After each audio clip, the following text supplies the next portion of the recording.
야곱의 하나님께서 성소에서 너를 도우시고 시온에서 너를 붙드시며 내 모든 소재를 기억하시며 내 번제를 받아주시리라.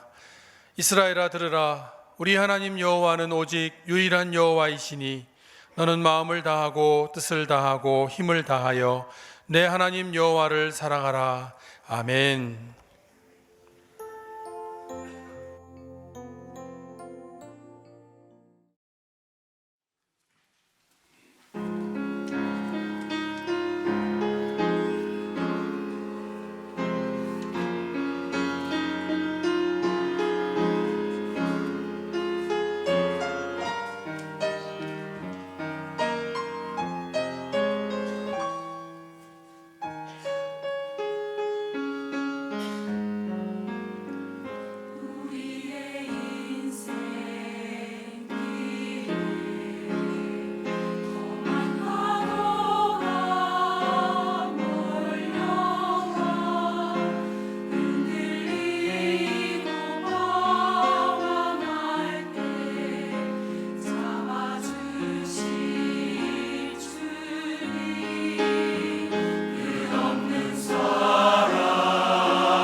고맙습니다.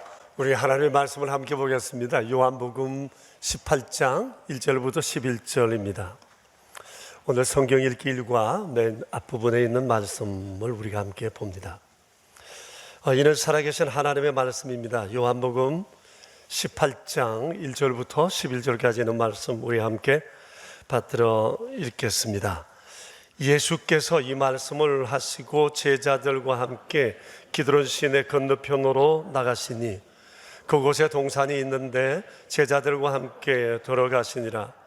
그곳은 가끔 예수께서 제자들을 모이시는 곳이므로 예수를 파는 유다도 그곳을 알더라. 유다가 군대와 대제사장들과 바리새인들에게서 얻은 아랫사람들을 데리고 등과 횃불과 무기를 가지고 그리로 오는지라. 예수께서 그 당할 일을 다 아시고 나아가 이르시되 너희가 누구를 찾느냐? 대답하되 나사렛 예수라 하거늘 이르시되 내가 그니라 하시니라. 그를 파는 유다도 그들과 함께 섰더라. 예수께서 그들에게 내가 그니라 하실 때에 그들이 물러가서 땅에 엎드러지는지라. 이에 다시 누구를 찾느냐고 물으신데 그들이 말하되 나사렛 예수라 하거늘 예수께서 대답하시되 너희에게 내가 그니라 하였으니 나를 찾거든 이 사람들이 가는 것을 용납하라 하시니 이는 아버지께서 내게 주신 자 중에서 하나도 잃지 아니하여 사옵나이다 하신 말씀을 응하게 하려 함이리라. 이에 시몬 베드로가 칼을 가져놓은데 그것을 빼어 대제사장의 종을 쳐서 오른편 귀를 베어버리니 그 종의 이름은 말고라. 예수께서 베드로에게 이르시되 칼을 칼집에 꽂으라. 아버지께서 주신 잔을 내가 마시지 아니하겠느냐 하시니라. 아멘. 금주는 사역 박람회입니다. 우리 교회가 이런 사역 구조를 이루어 온 것이 26년째입니다. 그래서 오늘은 사역 박람회와 관련해서 다음 세 가지 주제로 말씀을 드리려고 합니다. 첫째는 현재 우리 교회 사역을 어떻게 하게 되었는지 이 사역의 뿌리에 대해서 말씀을 드리고, 둘째는 우리 사역의 모델인 예수님과 제자 공동체에 대해서, 세 번째는 이제 우리는 어떻게 이 사역을 해나갈 것인가를 말씀드리겠습니다. 우리 교회가 지금 하고 있는 이 사역은 1994년 11월 달부터 시작이 되었습니다. 당시 우리 교회가 개척된 지 10년 차였고 교회는 꾸준히 성장하고 있었습니다. 여러분 36년 전 서천리를 생각해 보세요. 매우 열악한 지역이었습니다. 교통도 많이 불편했고요. 모든 상황이 열악했지만 멀리 7km 밖에서도 교회를 출석하는 분들이 계셨고 그분들의 아름다운 섬김으로 교회는 꾸준히 성장할 수가 있었습니다. 그러던 차에 94년도 1월에 정부의 신도시 고시 발표가 있었는데 영통 지역에 신도시가 조성된다는 것이었습니다. 그리고 98년 1월부터 입주가 시작되었습니다. 시골 마을에 신도시가 들어선다고 하는 것은 우리에겐 큰 기회이지만 한편으로는 위기라는 생각을 했습니다. 시골에 있는 사람들이 도시에 정말 뛰어난 사람들을 만나 함께 교회를 이루어 간다는 것이 폭 쉽지 않을 거라고 생각했기 때문입니다. 그래서 교회는 입주 3년 전부터 메타교회라는 교회 구조를 가지고 구조 개편을 하게 되었습니다. 그래서 지금 우리가 하고 있는 평신도 동력화, 그리고 소그룹 사역, 축제 예배, 이 세 가지를 축으로 해서 교회를 세워가고자 해 왔었습니다. 그러나 여러분 아시는 바와 같이 이것은 전혀 새로운 것이 아니고 성경에 나와 있는 것인데 우리가 그동안 많이 간과했던 부분이었습니다. 성경에는 교회를 그리스도의 몸이요 지체라고 말씀을 하십니다. 그것은 이 교회의 머리 되신 그리스도를 중심해서 교회 모든 성도들이 한 몸이 되어 사역을 이루어야 한다는 겁니다. 좀 더 오늘 우리 사역으로 말하면 원팀 사역 구조, 이것이 교회를 향한 주님의 계획이었습니다. 그래서 우리는 그때 청년, 장년 함께, 그리고 기존 신자와 새 신자 함께, 또 직분을 가진 재직들과 비재직들이 함께하는 이런 사역을 이루게 되었습니다. 정말 교회는 원팀으로 움직였고 많은 분들이 자원해서 수고해 주셨고 한 분도 구경꾼 없이 헌신하는 중에 교회가 오늘에 이르게 된 것입니다. 이러한 사역을 위해서 우리가 본받아야 할 사역 모델이 있는데 바로 예수님과 제자 공동체입니다. 오늘 성경에도 그것을 말씀하고 있습니다. 오늘 성경 읽기 본문이 18장이라 또 사역 방담회에 있네. 이 말씀을 어떻게 전해야 하나 묵상을 하던 중에 저는 여기서 예수님과 제자 공동체의 아름다운 사역 모델을 발견할 수가 있었습니다. 여러분, 이 내용을 아시는 바와 같이 이것은 예수님께서 십자가 지시기 전날 밤에 있었던 사건에 관한 내용이에요. 여기서 사역과 관련해서 두 가지를 말씀을 드리겠습니다. 첫째는 예수님과 제자들은 원팀으로 움직이셨다는 겁니다. 사역하셨다는 거예요. 여러분 1절과 2절을 보시면 제자들과 함께라는 구절이 여러 번 나옵니다.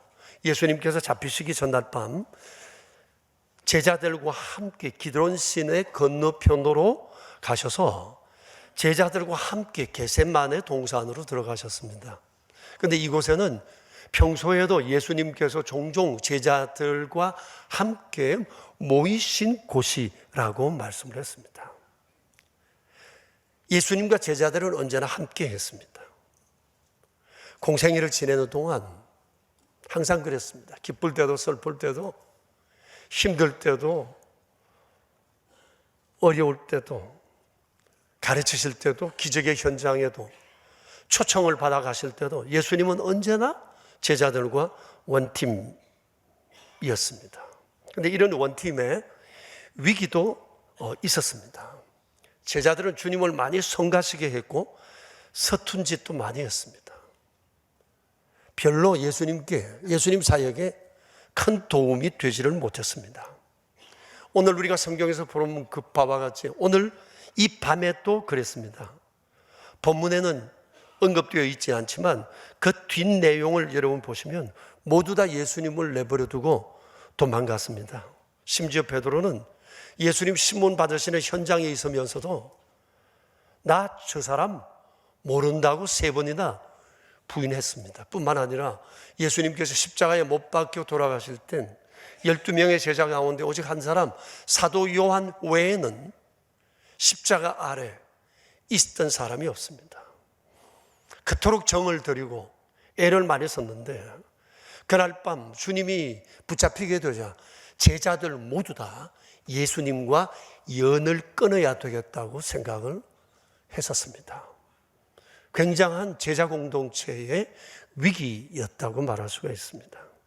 그런데 이렇게 못난 제자들이었음에도 불구하고 이렇게 냉정한 사람이었음에도 불구하고 사랑을 받아서나 주님으로부터 아예 연을 끊어야 되겠다고 독한 마음을 먹은 그런 사람임에도 불구하고 예수님께서 부활하신 후에 맨 먼저 찾은 사람들이 누군가 하니 바로 제자들이었습니다. 천사들을 통해서 이곳에 오는 여인들에게 그렇게 전해주라고 그랬습니다. 제자들 만나고 싶고 만나기 위해 나 갈릴리로 간다고 얘기해 주라 하셨습니다. 그래서 예수님께서는 주님을 떠나갔던 제자들을 만나 그들을 사랑으로 품으시고 관계를 회복하셨습니다. 이러한 주님의 사랑의 수고로 인해 주님과 제자들은 다시 원팀으로 될 수가 있었던 것입니다. 그리고 난 다음 주님은 주님이 하시던 모든 것을 그들에게 위임하셨습니다. 주님의 권능까지, 주님이 하시는 모든 일을, 미래를 향한 하나님이 주신, 주님 안에 주신 꿈조차도 제자들에게 그대로 위임하셨습니다. 그리고 성천하셨습니다. 보세요. 제자들은 옷을 벗으나 예수님은 끝까지 그들을 원팀으로 이끄셨습니다. 기독교는 이렇게 태동되었습니다.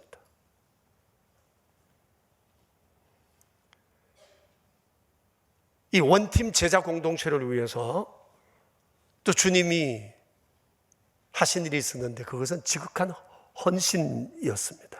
여러분 오늘 11절을 보시면 예수님께서 이렇게 말씀하십니다. 아버지가 내게 주신 잔을 내가 어찌 마시지 않겠느냐라고 말씀을 하세요. 여기 잔이라고 하는 것은 십자가를 의미합니다. 주님은 십자가를 피하지 않으셨어요. 오히려 간절히 원하셨어요. 그리고 나서 주님은 가와만사성을 이루셨습니다. 이 땅에 기독교를 세우고 하나님의 나라를 이룰 강력한 토대를 구축하셨어요. 그리고 죄로 말미암아 사망과 저주를 받을 수밖에 없었던 세상의 수많은 인생들에게 영생의 길을, 새로운 삶의 길을 여셨던 것입니다. 그리고 이 잔을 마시는 주님의 헌신으로 인해서 제자들은 끝까지 원팀이 되어 주님이 원하시는 이 가와만사성을 이루셨던 것입니다. 이러한 예수님과 제자 공동체의 이런 아름다운 원팀을 통해 우리의 사역 방향이 어떠해야 되는지 우리가 생각해 보지 않을 수가 없습니다. 크게 두 가지입니다. 하나는 원팀으로, 하나는 반드시 원팀으로 가와만사성을 이루어야 한다는 거예요. 여러분, 교회 사역의 생명은 원팀에 있습니다. 그야말로 뭉치면 살고 흩어지면 죽습니다. 어떤 일이 있어도 원팀이 되어야 합니다. 교회는 큰 공동체로 원팀이 되어야 하고 교회 안에 작은 공동체마다 다 원팀이 되어야 합니다. 어떤 일이 있어도 물론 원팀이 되는데 위기도 있습니다. 어려움도 있을 것입니다. 그래도 불구하고 예수님과 제자 공동체의 사역 모델을 생각하면서 원팀을 끝까지 유지하는 이 일에 우리가 온 관심을 기울여야 합니다. 문제는 어떻게 원팀으로 이루어 갈 것인가 라고 하는 겁니다. 일반적으로 원팀을 이루는 두 가지 방법이 있습니다. 교회 안에서 첫째는 은사를 따라 모이는 겁니다. 다른 하나는 사람을 중심으로 모이거나 합류하는 겁니다. 둘 다 좋은 방법이에요. 그런데 유의해야 할 것이 있습니다.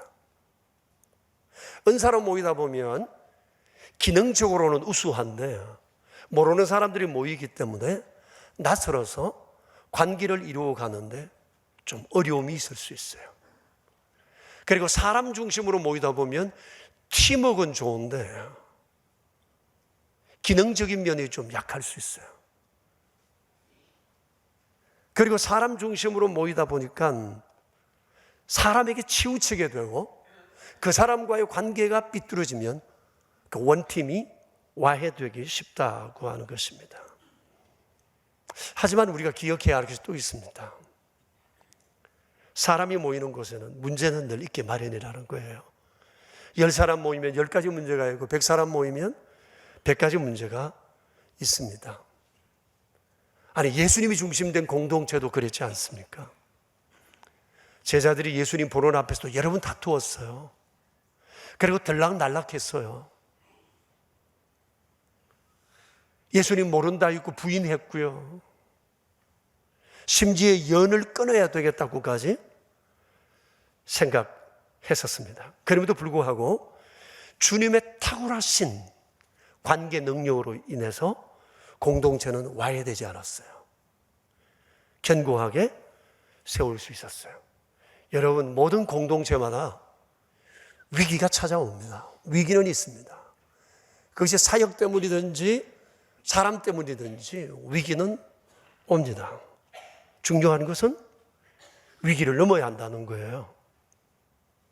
위기는 있을지라도 절대 원팀이 와해되지 않도록 노력해야 한다는 것입니다. 그런데 주님에게 원팀을 이루기 위한 원칙이 있었어요. 주님 나름의 원칙이 있었는데 9절을 보시면 이렇게 말씀을 하세요. 예수님께서 아버지께서 내게 주신 사람들을 내가 하나도 잃지 않아야 되겠다. 사람에 대한 절실함이 주님이 있으셨어요. 주님이 만나는 모든 사람은 아버지가 내게 보내준 사람이라고 주님은 믿었고, 아버지가 보내준 사람이기 때문에 사람을 소중히 여겼어요. 하나도 잃어서는 안 되겠다고 생각했어요. 그래서 가룟 유다도 끝까지 붙들고 계셨던 거죠. 이게 원팀을 이루기 위한 주님의 원칙이셨어요. 그들이 허튼 짓을 하고 그랬지만 주님은 너그러우심과 긍휼하심으로 그들을 품으셨어요. 그리고 약한 이 와해되는 이 관계를 끊임없이 세워 가셨다고 하는 사실입니다. 이게 원팀을 이루기 위한 주님의 원칙이셨어요. 사람을 소중히 여긴다는 거예요. 사람을 잃어버리지 않은, 무엇보다도 사람을 소중히 여기는 것, 이거 정말 중요했습니다. 또 다른 하나는 기도입니다. 18장 이전에 17장을 보시면 17장은 예수님 십자가 지시기 바로 전날 밤 기도거든요. 26절까지 있는데 기도는 크게 세 토막으로 나누어져요. 첫째 1절부터 5절까지는 주님 자신을 위한 기도였어요. 두 번째는 6절부터 19절까지는 예수님의 제자들을 위한 기도였어요. 그리고 여기서 끝나지 않았어요. 20절부터 26절은 제자들을 통해서 믿게 될 또 다른 사람, 우리들을 위한 예수님의 기도가 있었어요. 그 기도 내용은 전체가 이런 겁니다. 여러분 오늘 돌아가서 한번 읽어보세요. 하나 되게 하소서, 보호하여 주소서, 주어진 사역을 잘 감당하게 해주소서, 끝까지 원팀으로 가와만사성 되게 해주소서. 이 내용이었어요. 주님은 이걸 기도하셨어요. 이들의 믿음이 떨어지지 않기 위해서, 그래서 또 다른 사람들을 세워주는 사람 되게 하기 위해서 예수님 이 기도하셨어요. 여러분 읽어보시면 굉장히 감동이에요. 그러니까 제자 공동체를 살린 것은 주님의 기도셨어요. 기도가 사람을 만들고, 기도가 공동체를 세우고, 와해되어져 갔던 공동체를 다시 붙들어 매는 거룩한 역할을 하게 되고, 결국 기도가 가와만사성, 하나님의 나라를 이루는 통로가 되었다고 하는 사실입니다. 우리는 이러한 예수님과 제자 공동체를 통해서 이제 가와만사성을 이루어갈 몇 가지 방안을 발견할 수가 있습니다. 첫째는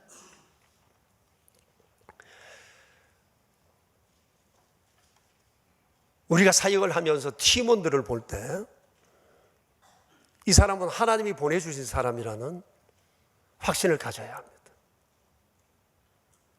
그가 은사로 왔던, 사람을 보고 왔던 우리 소그룹으로 온 이 사람은 하나님의 일을 위해 보내준 사람이라는 생각을 해야 돼요. 원팀을 위해서 이 생각은 너무 중요합니다. 그 사람이 내 마음에 안 들 수는 있어요. 그래도 하나님이 보낸 사람이에요. 그러면 하나님 중심으로 원팀을 이루어 가기 위해 우리가 마음을 기울여야 한다는 겁니다. 찬양대 여러분은 그렇게 생각들을 하시죠? 네, 여러분 속한 모든 사역팀을 그렇게 생각해야 돼요. 이 팀원은 하나님이 우리에게 하나님의 일을 위해, 교회를 위해 보내준 사람이라는 강한 확신을 가져야 돼요. 두 번째는 서로를 위해 기도를 많이 해야 됩니다.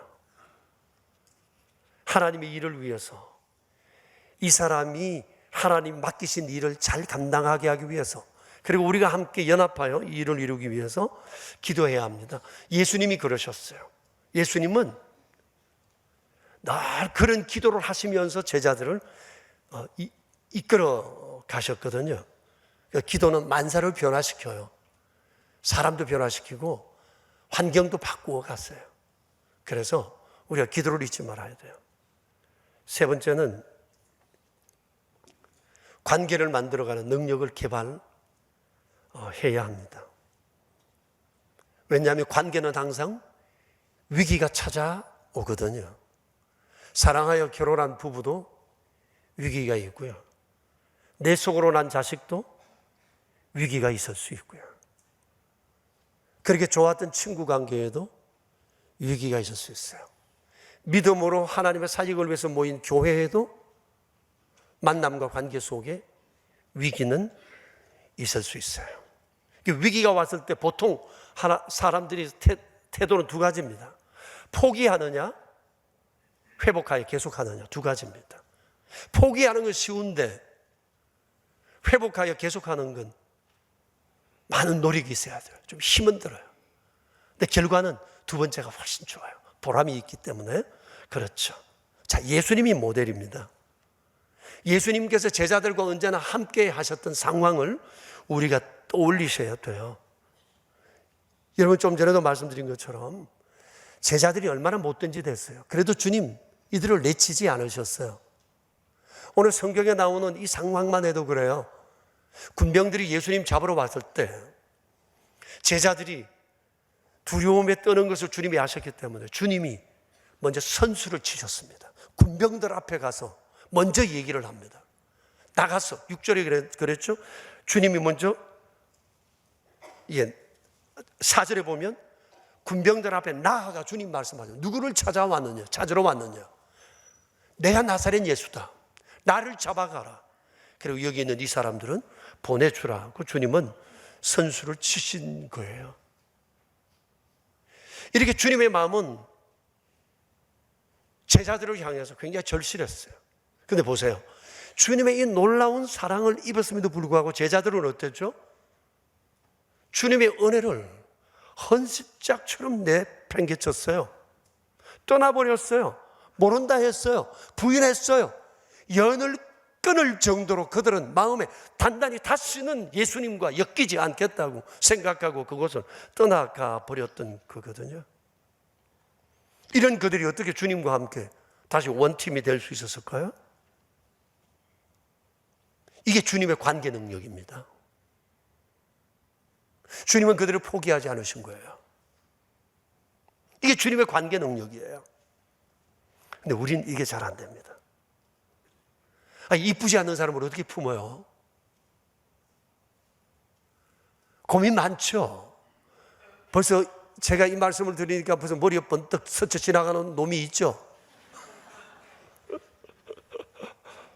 미안합니다. 그놈 때문에 속도 많이 상했죠?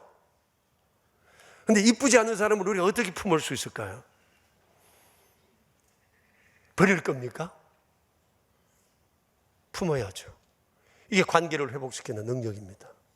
그래서 교회 생활 잘하는 사람은 밖에 나가도 다 잘합니다. 그럴 수밖에 없어요. 여기서 다 배우거든요. 교회 안에서. 듣는 것도 많고 경험도 많고 하기 때문에 교회 생활 잘하는 사람은 밖에서 잘할 수밖에 없어요. 원리는 하나거든요. 원리는. 여러분 혹 이런 경험이 있으세요? 사랑을 하고 싶은데 사랑할 만한 사람이 없다. 이런 생각 해본 적이 있으세요? 지금이라도 내 마음에 드는 사람이 있으면 난 당장에 사랑을 시작할 거야. 여러분 이게 말이 되는 소리라고 생각하세요? 대체로 많은 사람들이 그렇게 생각합니다. 내가 연애하지 못하는 이유, 내가 결혼하지 않는 이유, 그 사람과 헤어질 수밖에 없었던 이유, 그 사람과 친구가 될 수 없는 이유, 직장 동료들과 잘 어울리지 못하는 이유, 교인들과 함께 친하게 어울리지 못하는 원인이 내게 있는 것이 아니라 바로 저 사람 때문이라고 상대에게 있다고 생각을 합니다. 그런데 반대로 생각해 볼 수 있어요. 그 사람도 내게 대해서 그렇게 생각할 수도 있어요. 그렇다면 나는 어떻게 될까? 평생 외톨이로 살 수밖에 없어요. 내 주변에 사람이 별로 없을 수 있다는 얘기입니다. 여러분, 내게 딱 맞는 사람 평생 살아오면서 몇 사람이나 만나보셨어요? 내게 딱 맞는 사람이 과연 있을까요? 그래서 많은 사람들이 품는 게 있습니다. 이상형입니다. 이상형. 이상형. 여러분, 이상형이 뭐예요? 이상형이. 이상형이란 내 결핍된 조건을 보상받기 위해서 내가 스스로 만들어낸 허상입니다.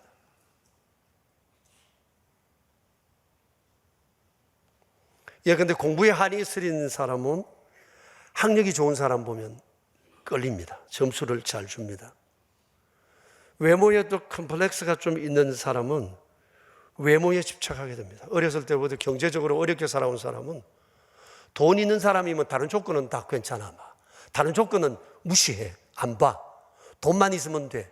라고 해서 돈 있는 사람을 쫓아가게 됩니다. 그게 좋은 점수를 줍니다. 그 사람이 나의 이상형이라고 생각하기 때문입니다. 그런데 첫 만남을 가졌어요. 내 이상형을 만나가지고, 이상형을 만나서 어느 날 미팅 장소에 나갔어요. 탁 만났어요. 근데 내가 보니까 저 사람이 너무 나의 이상형이에요. 근데 그 사람은 나이가 이상형이 아니야. 나는 저 사람이 너무 좋은데 저 사람은 나를 별로 그렇게 생각하지 않아. 그래서 저 사람이 생각합니다. 나는 왜 맨날 이런 놈만 걸리지?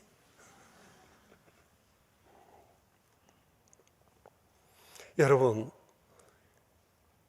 이상형을 만나서 다 결혼하셨죠? 지내보니 어때요? 그러니 이제 어쩔 겁니까? 체인징 파트너 해야 되겠어요? 여러분, 이상형에 집착하는 것 자체가 문제예요. 왜냐하면 이상형을 쫓다 보면 모든 만남에 부정적인 생각을 할 수밖에 없어요. 배우자뿐만 아니에요. 직장이나 동네에서나 동호회 모임에서나 교회에서도 다 마찬가지입니다. 모든 만남을 자기가 가진 이상형을 중심으로 사람을 보기 때문에 다 컷. 다 X예요. 다 X예요. 그러니까 명성교회 가보니까 내 마음에 드는 사람 별로 없어. 마음에 안 들어. 다 가까이 하고 싶은 사람이 별로 없어. 그냥 예배나 드리고 오지. 사귈 사람 별로 안 보여 라고 생각을 합니다. 여러분 어떠세요? 도대체 어디에 문제가 있는 거죠? 내게 딱 맞는 사람 몇 사람이나 만나봤어요. 우리 현에 그런 말 하잖아요. 장기판에 차포 떼고 나면 둘 게 없다고. 여러분 그런 얘기 종종 하시죠.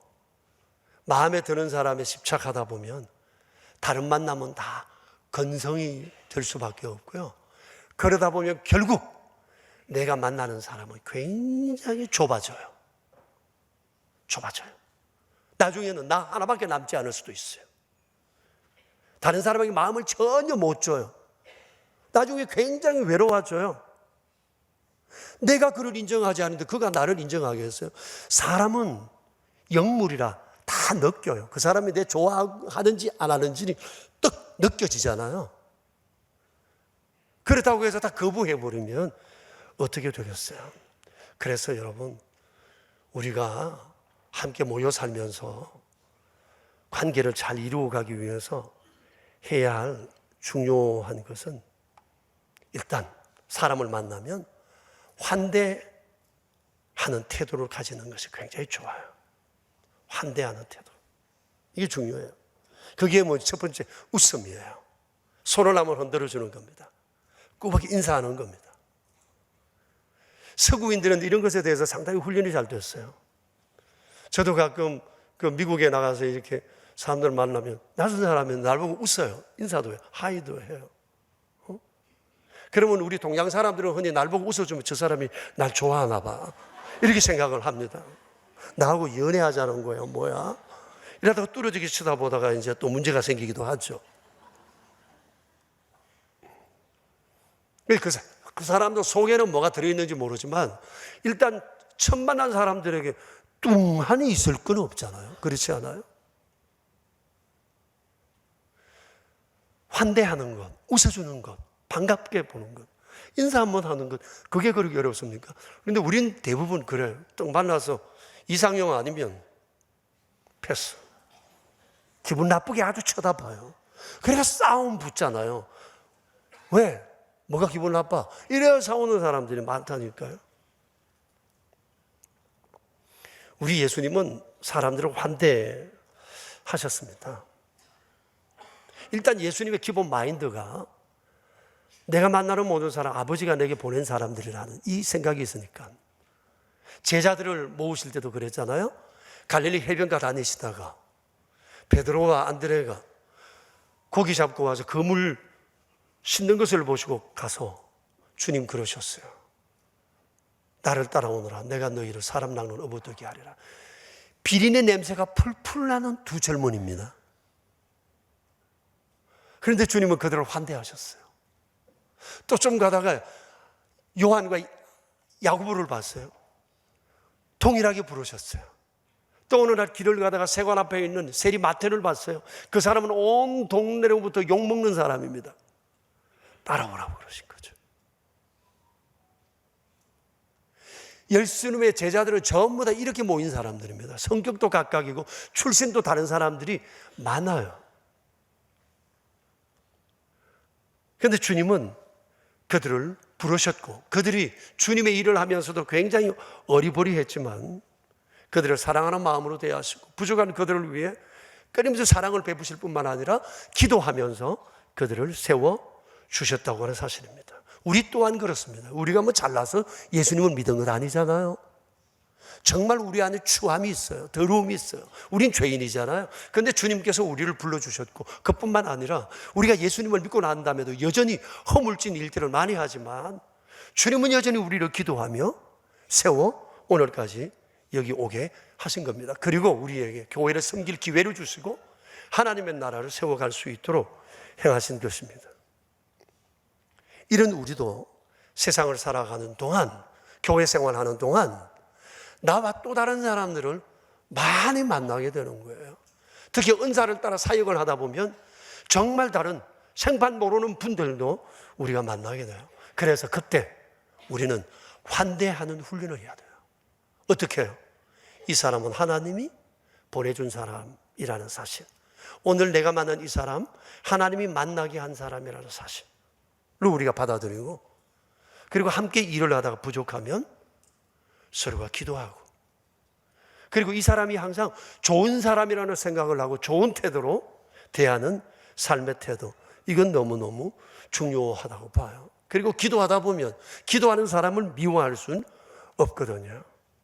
여러분, 우리가 매사에 이렇게 사람을 환대하는 훈련을 하다 보면 밖에 나가서도 사람을 그렇게 대할 수 있어요. 직장에 가서도, 동네에서도. 그래서 좀 전에 말씀드린 것처럼 교회 안에서 사람을 환대하면서 관계를 이루는 능력을 키우다 보면 밖에 나가서도 그런 능력을 발휘하게 돼요. 신앙생활 잘하는 사람은 어디 가나 잘할 수밖에 없어요. 근데 교회 안에서 맨날 빙글빙글 돌고 나 같은 사람만 찾고 나만 괜찮다고 생각하는 사람 밖에 나가도 또 그래요. 그래서 환대하는 아름다운 연습이 필요합니다. 자, 제가 지금 세 가지로 말씀드렸어요. 첫째는 하나님이 보내준 사람이라고 믿고, 둘째는 그를 위해 끊임없이 기도한다는 것, 세 번째는 관계하는 능력을 내 안에 길러가는 겁니다. 네 번째입니다. 잔을 마시려는 헌신이 있어야 합니다. 아무리 사역의 그림이 좋아도 헌신하는 사람 없으면 그 사역은 이룰 수가 없습니다. 예수님께서 문제 많은 공동체를 끌어가시면서도 주님이 잔을 마시는 이 헌신이 있었기 때문에 공동체는 하나 될 수 있었어요. 그리고 하나님의 나라가 가와만사성할 수 있었던 것입니다. 여러분, 우리 모두가 다 잔을 마시는 이런 제대로 된 헌신자면 좋지만 그렇지 못할지라도 낙심하지 말고 내게 주어진 그 역할에 헌신하다 보면 하나님께서 나를 기억하실 것이고 나를 통해 공동체를 또 원팀으로 가와만사성하도록 도와주실 거다, 그렇게 생각합니다. 원래 우리의 사역의 방향은 원팀으로 가와 만사성입니다. 여러분, 하나님께서 우리를 사역으로 부르십니다. 이 부르심에 예스라고 응답하시기를 바랍니다. 그리고 교인으로서의 책임을 여러분 잘 감당해 주시기를 바랍니다. 우리 한번 외쳐볼까요? 원팀으로, 원팀으로, 아멘. 우리 이렇게 되었으면 좋겠습니다. 함께 기도하겠습니다. 아버지 하나님, 참 세상이 이렇다는 것을 뻔히 아시면서 예수님은 오셨습니다. 그리고 속 다 내어놓고 사셨습니다. 그토록 모진 태도, 행동, 못난 제자들, 심지어 연을 끊겠다고 결심한 사람들도 찾아 만나 마음 풀어주시고 관계를 회복하심으로 끝까지 원팀 이루셔서 하나님의 나라를 이렇게 세워 가셨습니다. 이런 아름다운 은총 중에 저희를 불러 또한 이 귀한 일을 하게 하셨습니다. 교회 안에 한 가족으로 부르셨고 또 사역을 위해 우리가 원팀으로 사역할 수 있는 기회도 주셨습니다. 자비로우신 주여, 주님 가신 그 길 따라가기 원합니다. 주님, 저희 붙들어 주셔서 원하시는 그 일 이루어 가게 하옵소서. 원팀으로 가와 만사성을 이루어 주의 기쁨 되게 하옵소서. 우리 구주 예수 그리스도 이름으로 기도합니다. 아멘.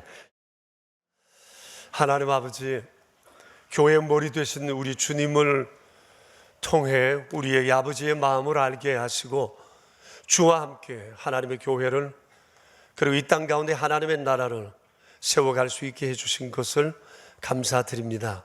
저희들이 이 시간 작정하고 주 앞에 드린 사역 자원서를 주께서 받으셔서 잘 감당할 수 있도록 능력 가운데 저희를 인도해 주옵소서.